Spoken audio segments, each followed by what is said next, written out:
What's up, CHFFL, and welcome back to Commish Cast. I'm so sorry we didn't have one last week. Like I said, I went to see them dogs play in Athens, and I had the slides ready and was gonna come back and shoot it immediately, but my plans kind of changed, and I ended up staying in the wonderful place that is Athens.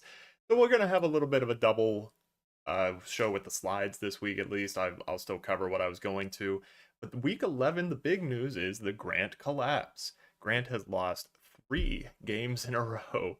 Um, there's no way he could possibly lose 4 in a row, right? We'll see. Interleague summary.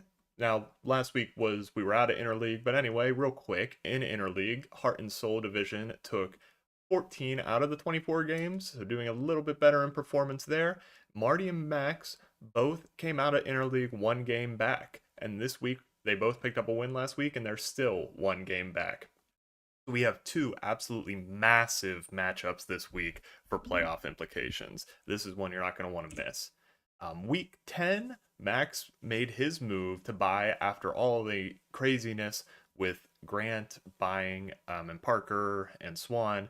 Max sent in combination a 4, 5, 6, 15, Jalen Warren and Jonu Smith, and got back a 5, 8, 10, 15, TJ Hawkinson and Brandon Ayuk.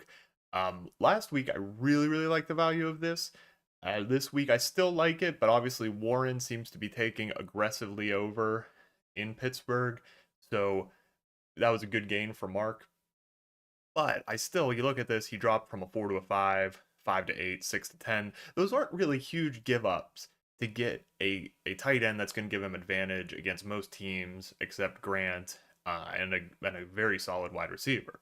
So I like those moves for Max. He's clearly all in on trying to make this playoff push. And as I said, he's 1 game back from 3 different teams. Week 10 waivers. Bill picked up Keaton Mitchell for $25. Other bids came in at 23 and 1. Don't think that worked out very well so far, but could still be a prospect for long term. Noah Brown went for $21 to Wes. No one else bid. No one else believed that Noah Brown was more than a one-off, but he had 2 good weeks in a row, so Wes could have gotten a nice value there. Antonio Gibson, 11 to Banis. Sam Howell to Bill. Another bid came in at 2 as he tries to find a quarterback solution. And Jonnu Smith, Max picked up for free, including him in the aforementioned trades. Week 11 waivers. Check in real fast with Chad and make sure nobody's yelling at me that everything's broken. Okay, no, Wes is just here. Week 11 waivers. I wanted Ty Chandler. Max got him for $28. My bid was at 22. I think it was Bill had one at 7. Another interesting thing, Swan spent $16 combined on 2 defenses. The Washington Woke Losers D, $8, and the Lions D, also for $8. Don't know if he was intentionally trying to hoard defensive options or if he didn't set up his waivers in a way that if he got one, he wouldn't spend on the other. Not 100% sure. I picked up Jordan Love for $2 because I am living in a post Josh Allen world, and it is a very sad world. I've already dropped Love to pick up Geno Smith. Try and give Wes a run for his money this week. There were a few other little pickups, but nothing I felt was interesting enough to warrant putting in here. Predictions. So obviously I didn't do predictions last week. Week 9, I went 5 and 1, taking me to 33 and 21 on the season. I assume I would have been perfect last week, but that's okay. My miss was Swan winning a tight game of the week and keeping his lead over Marty. Stan was the team of the week, again knocking off Grant for a 3rd straight loss. And Max, skipping ahead then, even though I didn't do predictions in week 10, Max was your team of the week. Wanted to give him a shout out. So now we can jump over to our predictions for this week. And let me see, Fantasy Pros doesn't look like it is showing here. Oh boy, where'd you go, buddy? Okay, we'll remedy this quickly. How are y'all doing? Talk to me. Fill this empty space. Can't have dead space ever in a broadcast. Yeah, I must have just accidentally gotten rid of that.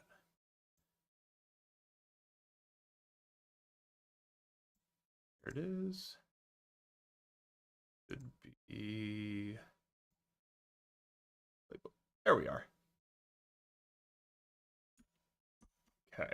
Let's take that over to our league analyzer for the week. There we go. See, we have Parker's doing all good. Bill, Madison active. So okay. So yeah, Ty Chandler then not as valuable. I don't know. If Madison's limited, I still kind of like Chandler's possibility of taking the reins there, but yeah, that does kind of lessen the grab of that a good bit. So many things open. All right, we're gonna yeah, we can start with my game against West. We have two real, like I said, really important games. Um, gonna be Parker against Max, and then what's gonna be the game of the week is Marty against Swan. Both could argue for, but when we get to them, I'll tell you why one is even more important. Well, yeah, let's start with my game against Wes. Always fun to play against Wes, but I haven't checked the numbers. I think it's kind of like Mark and Stan, where he sort of has my number. And obviously, after I've sold off this year, he's projected to get a good win this week. But I think I've put a respectable team on the floor here. So Geno Smith at quarterback, obviously a step down from Josh Allen. But still respectable. He had like 30 points last week. Montgomery seems like he can easily coexist with Gibbs, so that's very good. I think he remains a low end RB1, maybe a high end RB2 now that he's splitting a little more. Chuba Hubbard is startable, which is more than some teams can say at their running back position. And I'm gonna start both Nico Collins and Tank Dell this week. I don't trust Jerry Jeudy, and the Houston offense is just absolutely balling right now. So even if one of them takes all of it, I don't want to miss out. Watch, Noah Brown will have 200 yards, and those two will get neither. Is Noah Brown not in the starting lineup for Wes? That would be funny. Oh, he's questionable. I don't know what that entry is. Wes over on the other side. Wes is kind of rolling right now. Pickens in the lineup. Maybe your one question with just how the Steelers are using him and that kind of drama there. Last few weeks have been 9 to 7.5. But otherwise, all around good lineup for West. Obviously, AJ Brown, huge. Brees Hall, huge. Those are hitters that I simply don't have an answer for. And even Dalton Schultz, 7th overall tight end this year. Yeah, he's coming off 27 and 11 the last 2 weeks.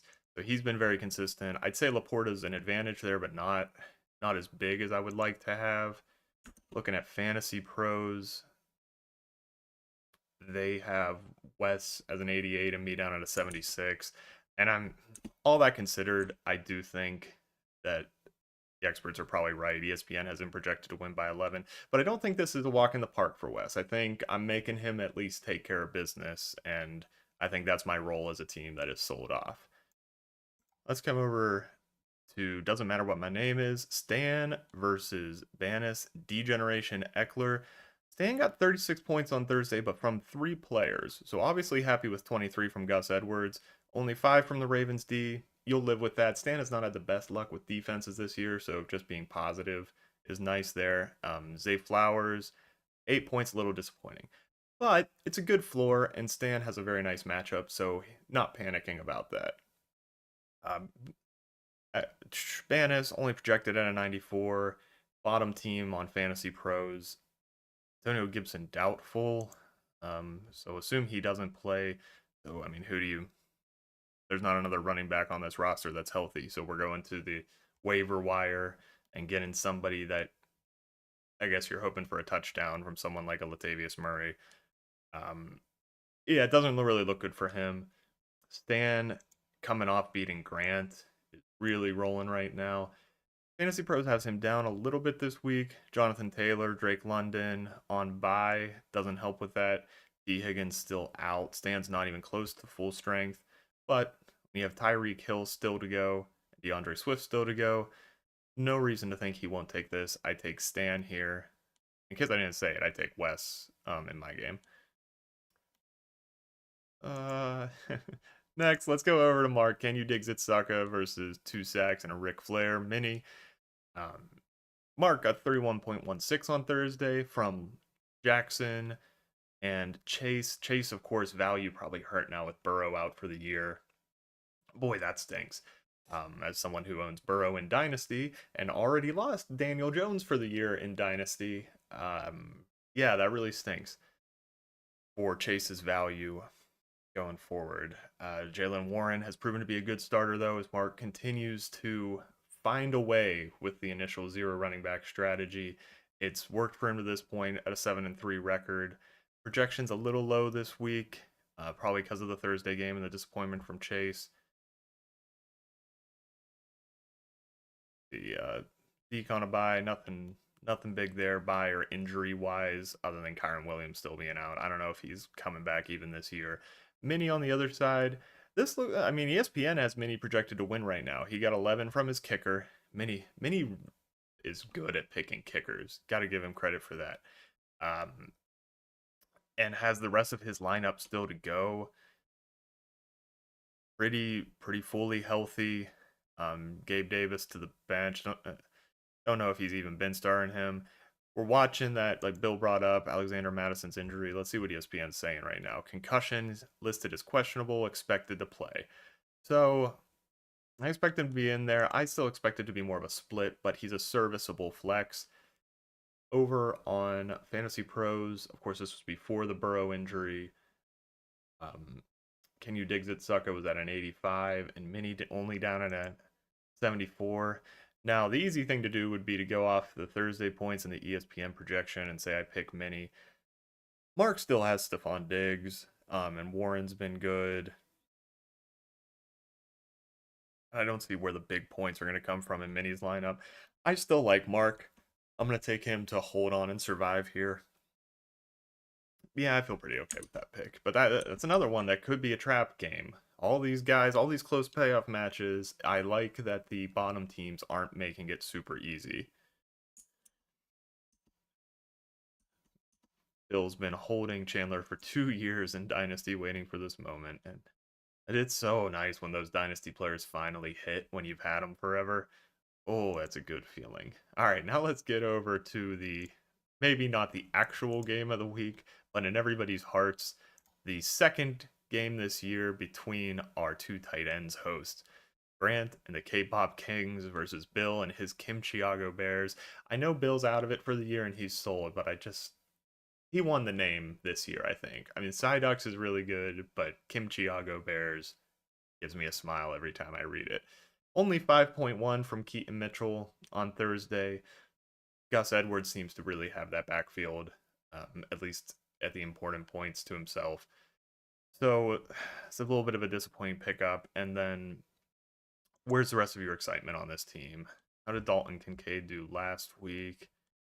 He's still rolling, man. 15, 17, 16, 16. Kincaid looking like a great keeper now and a good week-to-week value at tight end. Unfortunately, he's playing Grant, who has Kelsey. I don't know if Taylor Swift will be at the game. That is a very important consideration. But this is just filling space. Grant ranked at 100 on Fantasy Pros. Bill at a 73, and a disappointing Thursday. On paper, Bill also has Olave on bye, Demario Douglas, who's become startable, on bye, Ramondre Stevenson on bye, so he's not even close to full health. Of course, Grant lost Andrews for the year, but that's why Grant went ahead and got Travis Kelce, just as insurance in case Andrews took some sort of a hit. So I'd be crazy if I picked Bill to win here, so I'm not going to. I'm going to pick Grant. But it would be so funny if somehow the fantasy gods delivered Grant a 4th straight loss. Now, really, really good game here. Parker versus Max. ESPN has this projection at 134 to 136. Really close. Thursday for Parker. Obviously, Max 1 game back from Parker. And the reason this isn't the game of the week is because it's not it feels like a must-win for Max. It's a probably must-win, but it's not really. He's one game back from Wes, Grant, and Parker. He still gets to play Wes, and he's only back about 60 points from Wes.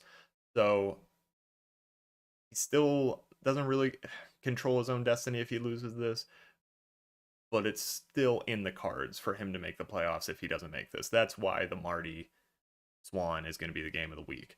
Parker on Thursday got 23 from Mixon. Very nice day, very nice start there. Max 11 from Justin Tucker. Never going to be upset with double-digit kicker points. Otherwise, these guys have everybody still to play. I don't see anyone in particular missing for Max, especially now that he has Hawkinson to replace Goddard. And for Parker, missing Bijan. So the projection being even there says a lot about Parker's depth. With Jerome Ford, Isaiah Pacheco, Parker's been 4 running backs deep all season, which is nice. Keenan Allen questionable. What's happening with him?